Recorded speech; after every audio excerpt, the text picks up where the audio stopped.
What's going on, y'all? Welcome back to the channel. So as you can see, we got the truck looking pretty much on point after our last little mud bogging escapade. Not too bad at all for the first cleanup.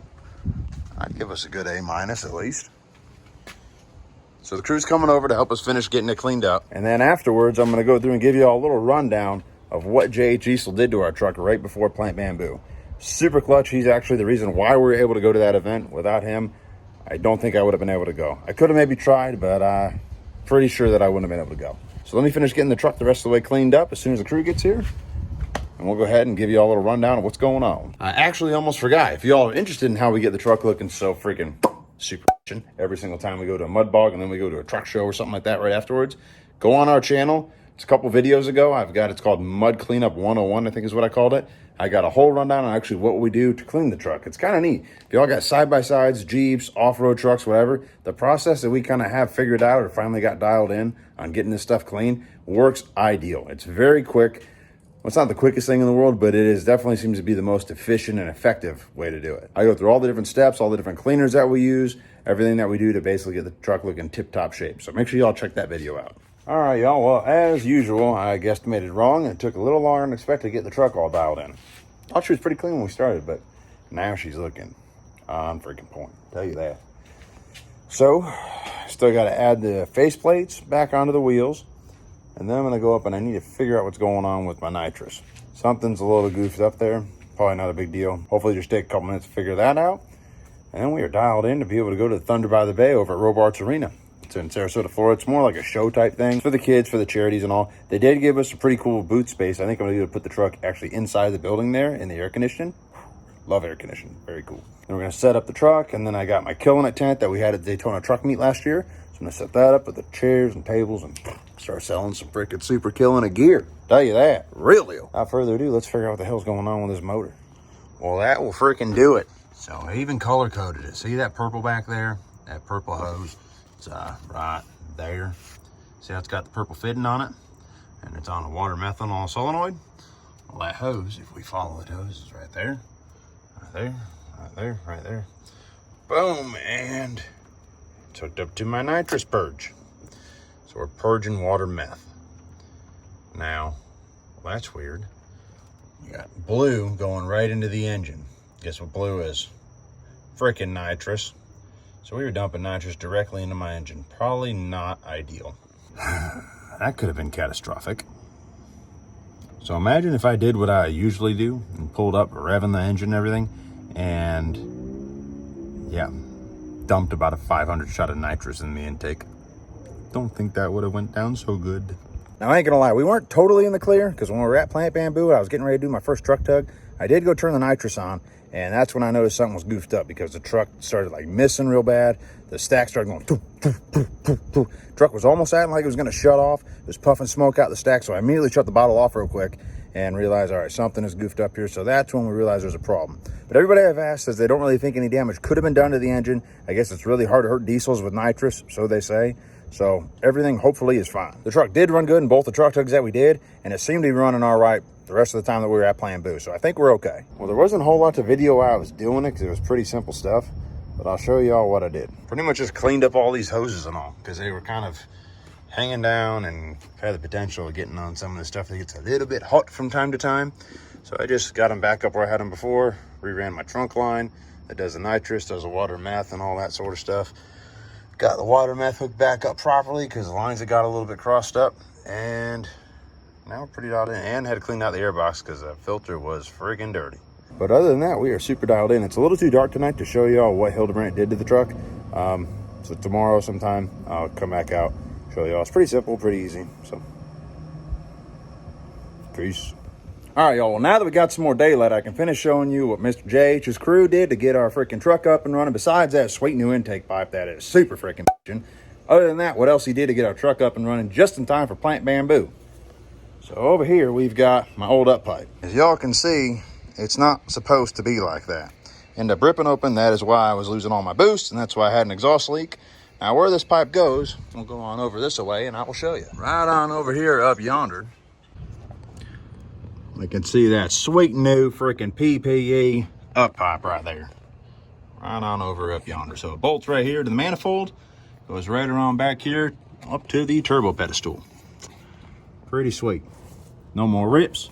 Look at how nice stainless steel, nice little weld right there. Man, look at that. That is way better than that crap that was on there before. So now today I just got to put the air filter back in. I got to finish a little bit more of the plumbing in the engine bay. One of the vacuum lines was a little bit short from where I wanted it to run. So I got to get a little longer one with an extension piece. And then I got to get all my faceplates put on the wheels. And we are dialed in. And then I'm going to do one other little small upgrade if I got time. I'll show you all that here momentarily. But I do want to show you guys this. So we got faceplates that the mad scientist has made us. We got 2 of them actually per wheel. We got one that goes on the back of the wheel rim. And then we got one that goes right on the face of the hub. Let me show you where I'm talking about. Right here. So there's one that covers that ugly thing. And then there's another one that covers that back piece. That's why it looks a little bit rough, because the faceplates, they ride on those. This is probably just WD-40 if I had to guess. Yep. See, if y'all watch my cleaning video, we put tons and tons of WD-40 on everything. Makes it look a little bit ripe. You just got to wipe it and kind of smooth it out. But then look how shiny and pretty it looks. Anyways, we got a faceplate that goes right on here, covers that up. And then we got a faceplate that covers up that whole back area. I just got to pop all the lugs off to get them on. But those faceplates being aluminum, you got to be a little bit careful with them, because the mud and the aluminum do not get along very well. Pretty much every time we go mud bogging, everything that's aluminum on this truck, I got to go hit it with some polish afterwards, because the mud like sandblasts it. You're going to put a bunch of time in and give it like a nice polished finish on this aluminum pieces. And as soon as they hit the mud just like scratches them all to hell. So I pull some of the faceplates off before we go in the mud. I pull the wheel ones off. Actually, those are the only ones I pull off. The other ones I leave on, because the sway bars, they don't really get down into the mud too much, because look at how freaking high up they are. Yeah, they're right there. So those I don't really have to worry about. The sway bar mounts, I don't really worry about them, because they're right there. Don't have to worry about them either, because if I've got like actual deep mud, I don't think I get the truck that stuck. But anyways, these wheel faceplates, the ones that go on the backside of the wheels, we had a little bit of an idea from Bobby Brown and from Justin with the Extreme Aluminum truck. Justin does a lot of powder coating too. Most of our powder coating, all of our powder coating, is done by Mikey's Custom Coatings. But this guy also does powder coating as well. And he's been, I don't know if he's the only one that does it. Mikey, I don't think, does it. But he was telling us about how he can put clear powder coat on stuff to try to help protect it. And he does it on these aluminum pieces all the time. So I gave him my wheel faceplates. And he said that he would polish them up really good for me and then put this clear powder coat on them. And he said they'll hold up a lot longer. I won't need to polish them every 5 seconds like I've been having to do. So I gave them to him 2 barn events ago, and he gave them back to me the last barn event. And I honestly hadn't even opened them up until just now, because I just didn't have a need for them. We were doing mud type events, so I'm not going to put all that fancy stuff on there for a mud event. But man, check this out. This is pretty cool. So they're still like shiny as hell. But I don't know if you can even, I can tell when I go to pick it up. There's like it's like a film. It's really cool. Like, it still looks shiny. You can see where it gets galled up a little bit. That's just from those spike lug covers. But for the most part, they look pretty sweet. And yeah, look at how good the reflection is. And you can feel it. Like, that's the best way to put it. It's like a protective film that's like hardcore. That's what it feels like. And man, it almost makes it look like chrome. Those are going to look real sweet on those wheels. So that was done by Justin with the Extreme Aluminum truck. I'm sure you can find him online. I think his Instagram thing is Extreme Aluminum. If not, go on Bobby Brown's Heavy Metal Fab page, and I'm sure you can find Justin through there. But so right now, I'm actually readjusting the front bumper. If y'all didn't see that video at Cletus McFarland's Freedom Factory Truck Tugs, we actually got a big old check from that. Did y'all see it? Pretty cool. When we were there, I don't know how many of y'all saw the video. It was on my TikTok, and I think it was on my Instagram page too. Me and Mr. Slow Motion Allen got in a little pushing match, a little shoving match. Short version of it, they hooked us up. We were doing our truck tugs, and we all get a little bit aggressive, a little fired up, and it was kind of a stalemate, and they made us stop tugging. So they disconnected us. When we went to go back to our spots, we decided that we're going to be the ones to say when the freaking match is over. So, yeah, this is what happened. We turn heads, got the parking lot popping with the no-tool jam. Show up, we show off. We got the cops called for us, revving up the exhaust. So luckily there wasn't a whole bunch of damage to our trucks. His truck, we kind of screwed up his front bumper. He actually just got another one. He actually texted me a picture of it yesterday, the day before. So he's back all dialed in. My truck, for the most part, held up pretty good because I got that bodyguard front bumper on here. But it did shift a little bit on its mounting bolts, so it caused a little bit of body damage. Let me show you. Right there. Not the end of the world. Some people were like, oh man, I'd be really mad if that was my truck. Well, this ain't your truck. why I run it the way I do. Don't beat on her too hard, but sometimes we get a little aggressive. But there's a little bit of denting going on right there, and the paint started chipping off a little bit because the body creased so much. I'll show you the other side now too.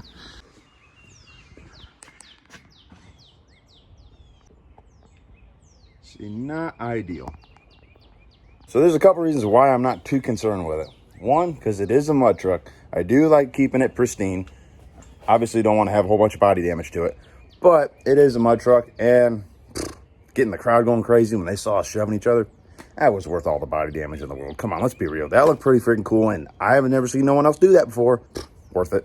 Worth it? I think so. The other reason why I'm not too concerned with it is because it just so happens that I have had fiberglass, fiberworks, fenders for this thing actually since before it was even a mega truck.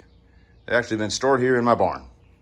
I got them because I always thought it looked cool because it kind of give that truck more of that like wider stance, kind of bowed up a little bit. Thought that was kind of sweet. But I never put them on because there's a lot of hacking and cutting to your body that you got to do to your factory body in order to put those on, which I don't know. I got mixed emotions about the whole deal. It shouldn't matter a whole lot that I'm cutting and dicing on the truck, on the factory body, because I'm putting these fiberglass fenders on and I'm never going to put it back to normal once they're on there.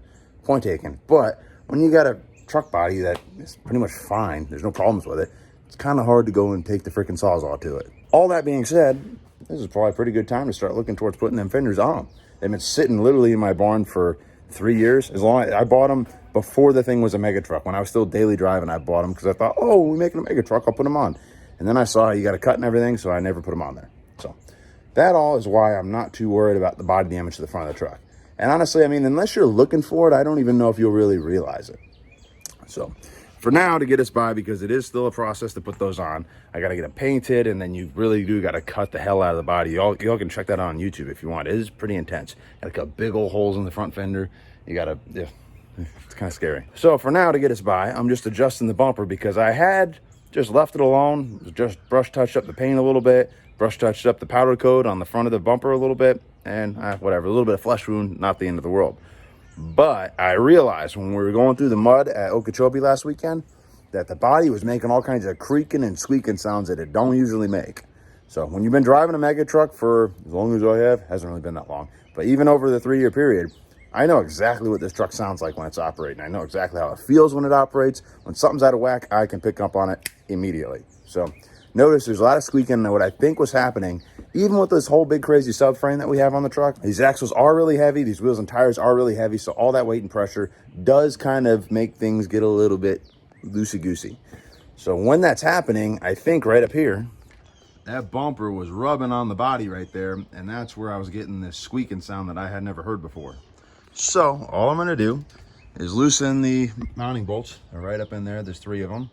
And then I got this jack stand that I got on a piece of wood, on my winch mount actually. And I'm just gonna go ahead, I loosen up the bolts, corkscrew this out a little bit, and then it pulled this off the body. This used to be touching before I started videoing about 15 minutes ago. That was touching and rubbing, and it was causing more damage, and it just sounded rough. So went ahead and loosened them up, shifting the bumper out a little bit. I mean, from here, now it's gonna stick out like a sore thumb because I just told you all about it. But really, I mean, if you get the whole wow factor of the whole truck, yeah, I don't even think you'll notice that problems. So now that I got the bumper where I want it, I'm gonna double check I'm not hitting anywhere else. I didn't cause any new damage now that I've moved this bumper where it is. And I just gotta tighten the bolts back up. And then remaining, all we gotta do is finish putting the faceplates on. Oh, check these things out. I didn't show you all these. I finished them up kind of late yesterday. So those freaking faceplates that Justin with the Extreme Aluminum truck went ahead and clear powder coated for me, look at how dialed in they look. Sweet. So theoretically, I should be able to go mudding with these. They look pretty cool. It kind of gives like that orange peel look. I bet if I sand and like wet sand and buffed them, you could probably slick them out again. But I don't want to take away from any of the protection, so I'd rather just leave it like that. And it looks kind of neat like that.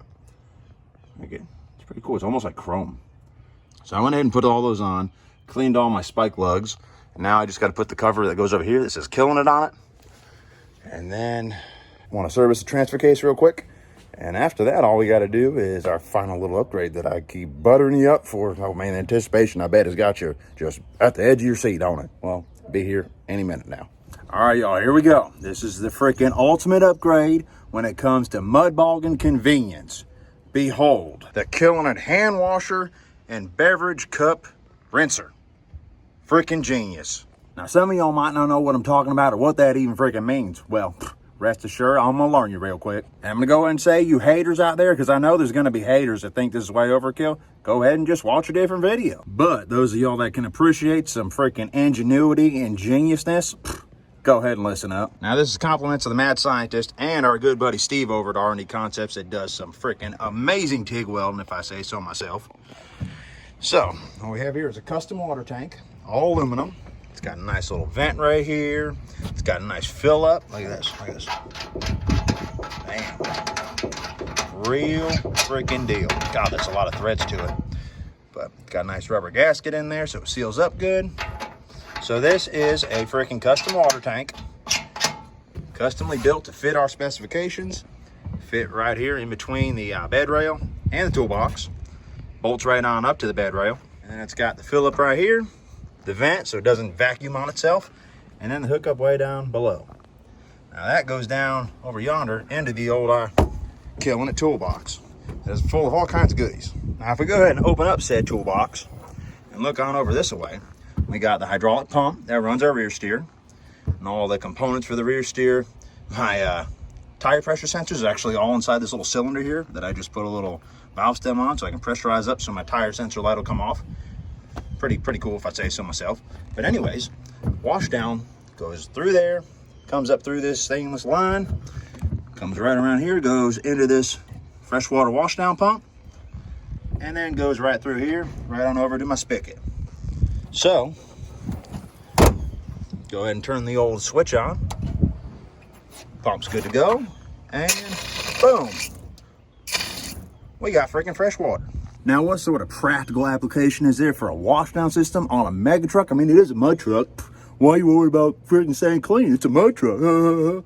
Well, let me set the scene for you. So you're at a mud hole. It's late at night, getting ready to head back to camp, as you tend to do. And you come across all kinds of people that want to get pulled out. And if you're a somewhat reasonably nice guy like me, you don't want to leave nobody hanging, so you go over and pull them out. Well, you're kind of clean, you're kind of tired, might be even cold out if it's wintertime. You go, hand them your tow rope, they hook it up to their vehicle, you pull them out, they hand you the tow rope back for you to put back in the bed of your truck. Well, technically, I don't actually have to do that anymore because I got that whole hook set up that was in my last video. But say I do have to manhandle some freaking ropes, maybe I got to pull them out by hand. Maybe I got to just put, maybe the truck ain't going to be, well, the truck's a Duramax, it's definitely going to be running. Maybe I don't want to use all them Duramax Bald Eagles and rip the front bumper off of their rig, so I'm going to pull them out by hand. How about that? Well, you go to get back in your truck. If you got a decent mud truck, you don't want to go getting all kinds of mud inside of it, all over your steering wheel and everything, getting all over the place. That ain't cool. What do? You finish putting your freaking tow rope away, you come on over here, flip that switch on, and then bam. Just like that, your hands are all clean. You can go back to freaking handling your business inside the truck. Oh, well, you're one of those people. You still ain't sold on the Killin washdown system? Well, I got another application for you coming at you. Cola rolling, nitrous is spraying, full steam ahead. So say you're at one of our lovely mud parks or mud bogging events. You're hanging out with your friends. You got yourself a nice adult beverage. You're just hanging out. All of a sudden, boom, someone knocks into you. And bam, there goes your drink. Well, son of now what? Now I got mud all in my drink. What am I going to do? I still want to be able to keep partying with the rest of them. Huh. Well, you ain't out of luck. You can rest easy knowing you got a freaking nice way to rinse out your cup. Go ahead. Bam. We're good to go. Ready to fill this thing up with some more go juice. You know what I'm saying? Well, I can't take 100% credit for this whole washdown idea. There's a lot of other people that have washdown systems in their truck. I had very limited space, so I was trying to figure out how I could do it. And then I got even more of the idea when the mad scientist originally told me he was going to put that tank in his toolbox so that he could hook it up to his windshield wipers so that he could leave them on spraying all the time. If y'all didn't check out the video where we go through his truck, it's in there towards about 3/4 of the way through. Anyways, I was like, oh, well, you can make a tank for that. Well, that'd be sweet if I had one of those to rinse my hands off, rinse my cup out. When I first got the idea, I didn't think it was going to come out quite as super as it is. I mean, look at this tank. Thing is real freaking deal. Goes right around the wheel well right there. Fits like absolutely perfect, and it looks pretty hardcore. So I ain't gonna lie to you, with how intense that freaking tank looks, I do kind of wish it had more of an intense use, like maybe some water methanol or some kind of, well, you couldn't put propane or nitrous in it, but some kind of cool thing that gives me a whole lot of horsepower. Nope, sadly enough, that really sweet looking tank, all it's for is for cleaning my stuff out or washing my hands. But if you're being honest, it is super freaking convenient. It's a pretty damn good idea. So we went ahead and did the mouth calculation. That tank actually ends up being about 2.5, almost 3 gallons of water, which I was a little worried it wasn't gonna be enough capacity, but we've used it a couple times now, and That thing is perfect. I guarantee it'll last all weekend long. Won't have an issue. Always got nice fresh water. Clean your stuff out. Killing it, for sure. Says it on my hat. Y'all should know. Well, guys, now that the plates are all installed on the truck, everything's all freaking super dialed in. Time to get all girl loaded up and head on over to Robarts Arena in Sarasota so we can hang out at the Suncoast Charities for Children, Thunder by the Bay. All right, y'all, so we actually took a little break from working on the truck to bring the truck over here to Sarasota, Thunder by the Bay. It's hosted by Suncoast Charities for Children. Really cool cause. They get all these people together. Everybody brings their Harleys out. It's a big motorcycle event mainly, but they got some custom cars on display, all kinds of custom bikes, and then they got the Killin and Mega Truck on display. Hoorah!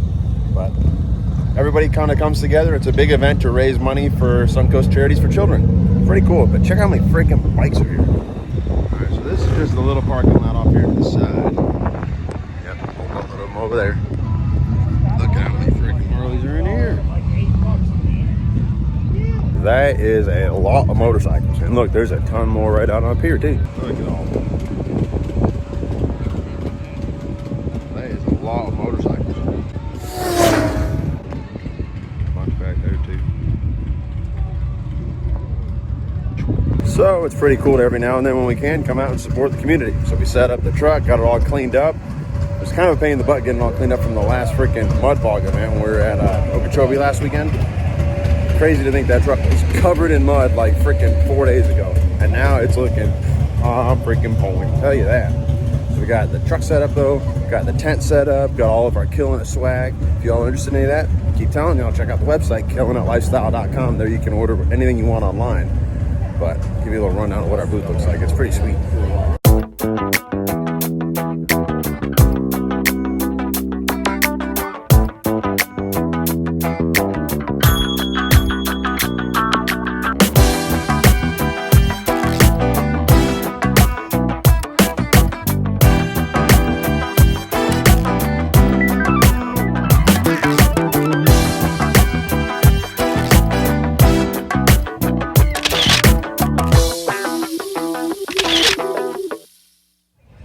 That's just what they got going on outside. But out here, they got all kinds of vendors and all kinds of neat stuff to look at.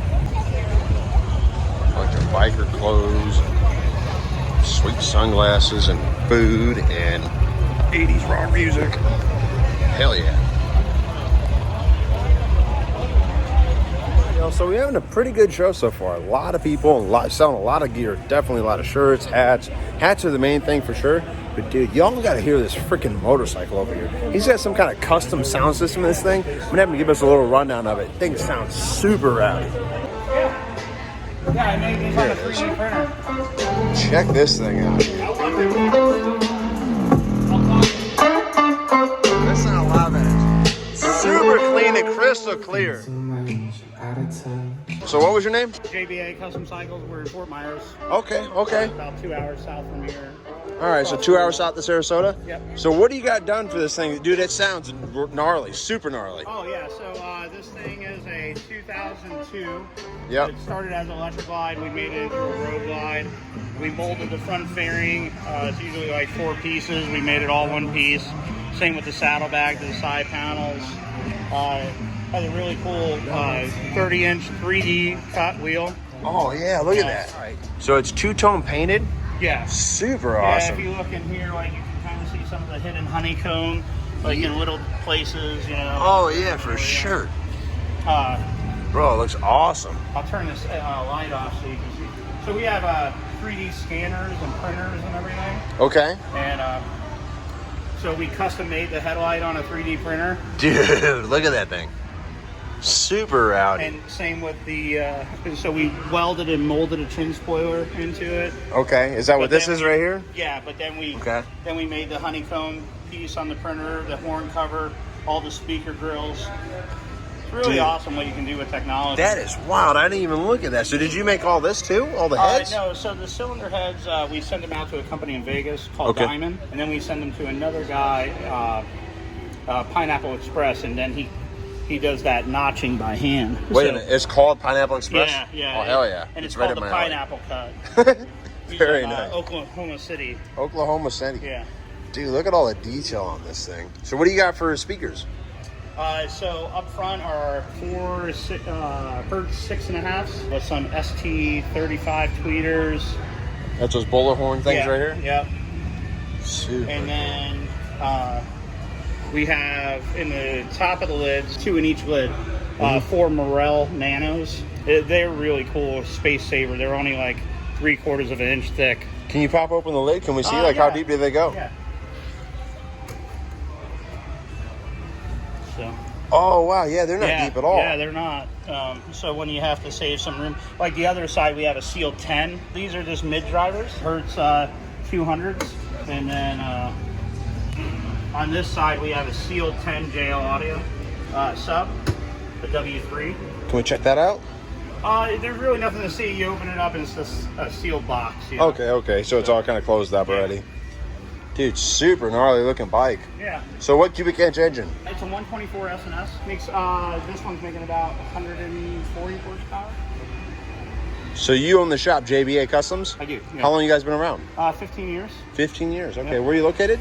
Across from the Edison Mall on US 41. US in 41. Fort Myers. So you guys like specialize in custom bikes like this? We do, and then we're a full service shop too. So we do everything from an oil change to high performance. Like this bike has a Pro Charger on it. A Pro Charger on this bike? Yeah. Really? Yep. Can you give us a little rundown on this thing? Yeah, so this is actually a 2006. It was a 98 cubic inch. We bored and stroked it to a 106. The Pro Charger makes 10 pounds of boost, and it's making 186 horsepower and 155 foot-pounds of torque. The wide 180 18-inch tire on the front. Just a really cool bike, man. You know, our painter Ryan Hathaway, he's like really awesome. How about this bike you seem to be gravitating towards? Because this thing looks pretty custom too. Yeah, so this is actually our second, like, what we call these bikes like heavy hitters. It's our second heavy hitter that we ever did. It's taken Best in Show in Daytona. And at Bike Week or Biketoberfest? At Bike Week. Bike Week? Yep. And then wow, look at all the detail. Again, like the speaker grills that you hear we made on our my friend Corey Souza makes these, and we didn't have anything that fit up here, so we just designed it on the 3D printer and then printed it. And, oh, awesome. So if someone like a custom bike, are you the guy to come see? Yeah, absolutely. How do people come and get in touch with you? So we have our Facebook or our website, jbacustoms.com. Okay. Facebook is JBA Customs. jbacustoms.com. Dude, super cool. All right. Well, hopefully we get some people coming your way to get some custom bikes built. Well, now we got to go check out your truck, man. Oh, yeah. They know all about my truck. Right, y'all? Y'all seen a whole ton of the truck, right? But, dude, these bikes are freaking over the top. Every little detail. Painted. Everything's, like, so meticulous. I can't even emphasize how freaking sweet these bikes look.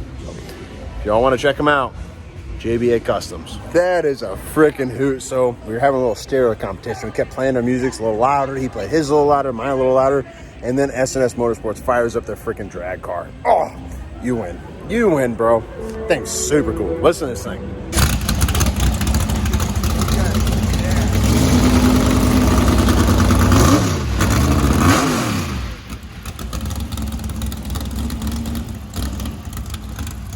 Yeah, that was real freaking deal.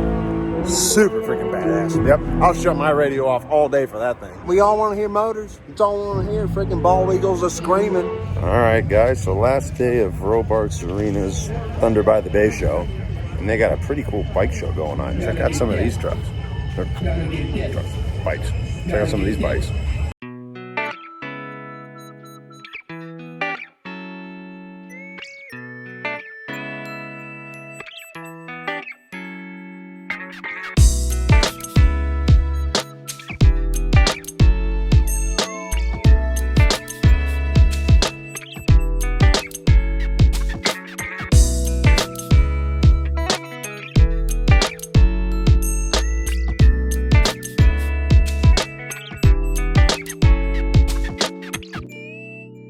Bike show was pretty cool. Those bikes are freaking badass looking. And now I was actually gonna give myself something to eat, and it looks like I stumbled across the motorcycle burnout contest. Hell yeah, super cool. Hopefully we see some freaking smoke. Let them freaking rip. Smoking them tires all the way down to the rim. I tell you, right down the rim. Check, check. Make a little noise. Thunder by the Bay for our burnout competition.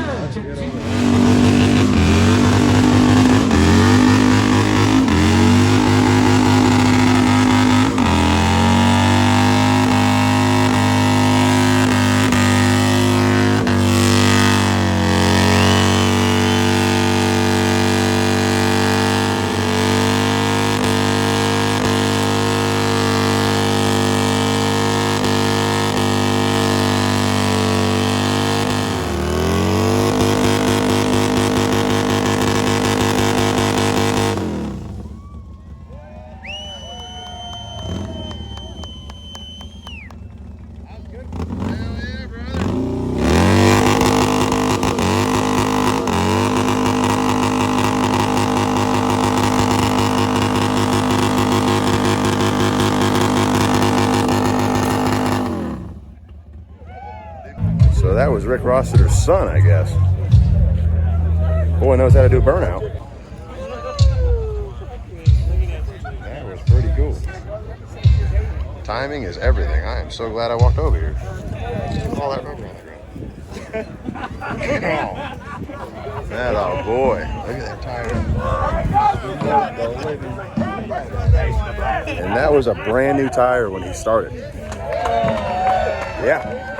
Found my people. Well, that's a wrap for this video. Hope you all enjoyed the bike show and checking out the Thunder by the Bay and watching us get the truck all dialed back in. Thanks for watching, y'all.